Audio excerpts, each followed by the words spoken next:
Then certain objective questions are there. First one, who wrote the poem The Moment? ആരാണ് എഴുതിയിട്ടുള്ളത്? The poet ആരാണ്? Margaret Atwood ആണ്. What was the realisation that came over the man? എന്താണ് human ബീങ്സിന് അല്ലെങ്കിൽ മനുഷ്യന് മനസ്സിലാക്കേണ്ട അല്ലെങ്കിൽ തിരിച്ചറിവ് എന്തായിരുന്നു? He owns nothing in the world. അല്ലേ? നമ്മൾക്ക് ഒന്നും ഈ ലോകത്ത് നേടിയിട്ടൊന്നും നമുക്ക് കൊണ്ടുപോകാൻ സാധിക്കില്ല അല്ലേ? അതാണ്. You stand in the centre of your room house. ആ ഒരു lines, what does this line suggest? ഈ ഒരു ലൈൻ എന്താണ് സജസ്റ്റ് ചെയ്യുന്നത്?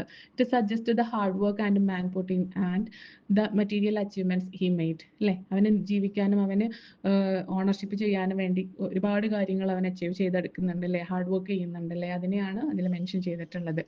What did the trees do when man assumed ownership over nature?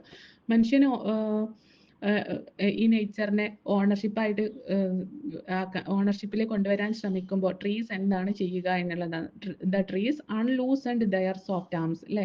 അല്ലെങ്കിൽ പ്രൊട്ടക്റ്റീവ് ആംസിനെ എന്താക്കും? അൺലൂസ് ചെയ്യും അല്ലേ? അയച്ചു കളയും. അല്ലെങ്കിൽ അവനെ സംരക്ഷണം അവനെ സംരക്ഷിച്ച് നിർത്തിയിരുന്ന മരങ്ങളുടെ കൈകൾ അവനിൽ നിന്ന് പിൻവാങ്ങും അല്ലേ? അതാണ് ഉണ്ടാവുക. What did the bird do when man assumed ownership over nature? നേച്ചറിൽ ഓണർഷിപ്പ് ഉണ്ടാക്കുമ്പോൾ ബേർഡ്സ് എന്താണ് ചെയ്യുക?